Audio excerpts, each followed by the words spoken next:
여러분 안녕하십니까? 오늘 하나님 말씀은 요한복음 14장 27절과 28절의 말씀이 되겠습니다. 우리 함께 읽습니다. 평안을 너희에게 끼치노니 곧 나의 평안을 너희에게 주노라. 내가 너희에게 주는 것은 세상이 주는 것과 같지 아니하리라. 너희는 마음에 근심하지도 말고 두려워하지도 말라.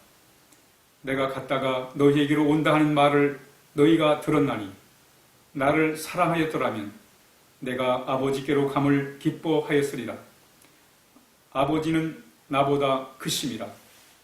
아멘. 오늘 본문은 예수님께서 제자들에게 주신 말씀입니다.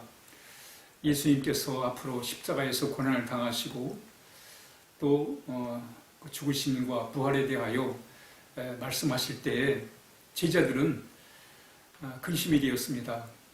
3년 동안 그저 주님만을 따라다녔는데 주님께서 이런 큰 일을 당할 때 그들은 불안했던 것입니다. 그 불안해하는 제자들에게 주신 말씀이 바로 오늘 본문의 말씀이 되겠습니다. 평안을 너희에게 끼치노니 곧 나의 평안을 너희에게 준다. 이 말씀 속에서 우리 예수님은 누구신가? 우리에게 평안을 주신 분이십니다.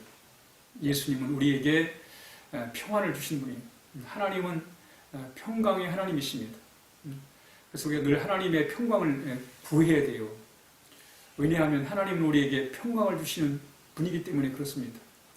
이 불안하고 이 두려운 세상을 우리가 살아가면서 늘 하나님의 그 평강을 우리가 구하고 또 그 평강을 우리가 누리고 살아가야 됩니다. 왜냐하면 하나님은 우리에게 평강을 주신 분이기 때문에 그렇습니다. 예수님께서 평안을 끼치노니 곧 나의 평안을 너희에게 준다고 말씀하십니다. 그러면서 내가 주는 평안은 세상이 주는 것 같지 않다 이렇게 말씀하셨어요. 그러니까 하나님이 주시는 평안은 세상이 주는 평안과 다르다는 거예요. 이 세상적인 평안은 일시적입니다. 육체적이에요. 세상적인 것입니다. 그러나 하나님이 주신 평안은 영적인 거예요. 우리 영혼의 참 평안이 바로 하나님이 주시는 평안입니다.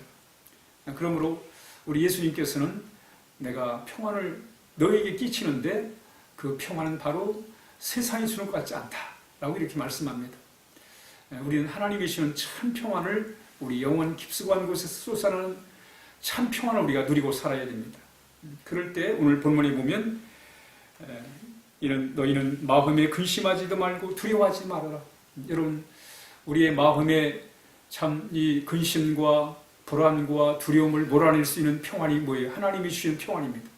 하나님은 우리의 마음의 염려와 근심과 불안과 두려움에서 우리를 안정시키는 참 평안을 주시는 분이심을 말씀합니다. 그래서 우리가 늘 하나님의 평강을 구하고 살아야 돼요. 평안을 구하며 살아야 됩니다. 사도 바울은 골로새서 3장 15절에 그리스도의 평강이 너의 마음을 주장하도록 해라 이렇게 말씀합니다. 주님의 평강이 우리의 마음을 지배하도록, 그래야 우리가 참 평안의 삶을 살아갈 수 있습니다. 이런 마음이 평안해야 그래야 참 우리가 하는 일이 잘 되고 또 마음의 기쁨도 있고 마음의 자유함도 있고 삶의 활력이 넘치는 것입니다. 그러므로 우리가 늘 우리 주님의 평강을 우리가 구해야 할 것입니다. 그러면서 예수님께서 하신 말씀이 내가 갔다가 너희에게로 돌아온다 하는 말을 너희가 들었다 이렇게 말씀합니다. 예수님께서는 그 십자가의 죽으심과 부활과 성천과 다시 오심을 이렇게 제자들에게 말씀을 했어요. 물론 제자들은 이 사실을 잘 이해를 못했지요. 그러나 분명한 것은 내가 갔다가 너희에게로 온다 하는 말을 너희가 들었다. 예수님은 이 말씀을 하신 거예요. 다시 말하면 예수님께서 이제 죽으시고 부활하셔서 성천하신 다음에 다시 오실, 다시 말하면 성천과 재림의 말씀을 미리 제자들에게 하신 것을 여기가 본문에서 말씀하고 있습니다. 예수님은 죽는 것에 대하여 죽는다 하지 않고 아버지께 간다 이렇게 표현하고 있습니다. 아버지께 간다. 그러니까 부활을 성천하시는 것을 이렇게 아버지께 간다라고 이렇게 표현하고 있습니다. 그러면서 내가 갔다가 너희에게로 온다는 말을 너희가 들었다라고 말씀하시면서 나를 사랑하였더라면 내가 아버지께로 감을 기뻐하였으리라 이렇게 말씀합니다. 나를 사랑하였더라면, 제자들이 예수님을 사랑하였더라면 그 예수님의 그 부활과 또 성천과 다시 오심에 대하여 기뻐했을 거라는 거, 하나님의 놀라운 구원의 계획에 대하여 기뻐했을 거라고 이렇게 말씀하고 있습니다. 그러면서 오늘 너희가 나를 사랑하였더라면 이라는 말씀을 하고 있습니다. 여러분, 우리가 하나님을 경험하는 길은 두 가지입니다. 하나는 믿음을 통해서, 믿음으로, 또 하나는 사랑함으로. 우리 하나님을 사랑할 때 우리가 하나님의 그 신령한 세계가 보이는 거예요. 하나님을 깊이 사랑할 때 하나님의 그 진리의 말씀, 구원의 진리의 말씀이 보이는 거예요. 하나님은 우리 인간을 창조하셨습니다. 그러나 인간은 하나님처럼 되려는 교만함 때문에 인간은 타락을 하게 되죠. 하나님을 떠나게 됩니다. 그래서 영혼이 병이 들어버려요. 영혼이 죽게 됩니다.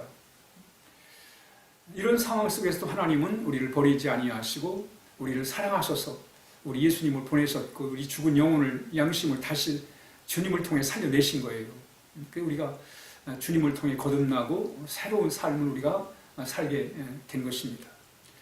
이 놀라운 구원의 계획이 하나님을 사랑할 때 그게 보이는 거예요. 진리가 보이는 거예요. 어떨 때? 하나님을 사랑할 때. 우리가 예수님을 우리가 더 깊이 사랑해야 돼요. 우리가 사랑해야 우리 주님의 그 세계를 볼 수 있기 때문에 그렇습니다. 구원의 진리의 세계를 볼 수 있어요.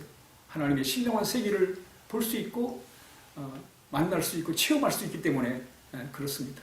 뿐만 아니라 우리가 하나님을 사랑할 때 하나님의 진리의 말씀이 좋은 거예요. 하나님의 말씀을 따라 살고 싶고 그 말씀을 따라 살아가는 것이 행복이고 그것이 바로 하나님의 능력이 되는 것을 경험하게 되는 것입니다. 그래서 성경은 너는 마음을 다하고 뜻을 다하고 내 온 힘을 다하여 하나님을 사랑하라고 말씀하지 않습니까? 하나님을 사랑할 때 하나님을 경험할 수 있고 또 그 속에서 우리의 삶을 변화시킬 수 있고 하나님의 놀라운 능력을 경험할 수 있기 때문에 그렇습니다. 그러면서 나를 사랑하였더라면 너희가 이렇게 하나님의 아버지께로 감을, 내가 아버지께로 감을 참으로 기뻐했을 것이다 이렇게 말씀합니다. 그러니까 아버지를, 우리 예수님을 사랑할 때 이런 놀라운 하나님의 구원의 계획에 대하여 기뻐한다는 것을 말씀하고 있습니다. 오늘 하루도 이 불안한 세상에 살고 있습니다. 이런 세상에서 정말 주님 주시는 참 평안을 구함으로 인해서 우리의 마음의 염려와 근심과 불안과 이 두려움이 떠나가고 우리 주님이 주시는 참 평안이 우리의 마음에 자리 잡을 뿐 아니라 우리가 하나님을 더욱더 사랑함으로 말미암아 주님의 세계를 보는 주의 아름다움을 보고 살아가는 그런 복된 삶을 우리가 살아야 하겠습니다. 기도하겠습니다. 하나님 아버지 감사합니다. 우리로 하여금 이제 하나님의 말씀을 믿고 또 우리 주님을 사랑함으로 우리가 더욱더 하나님의 신령한 세계를 보게 하시고 그 뜻을 따라 우리가 살아갈 수 있도록 함께하여 주옵소서. 하나님 아버지 감사합니다. 예수님의 이름으로 간절히 기도하옵나이다. 아멘.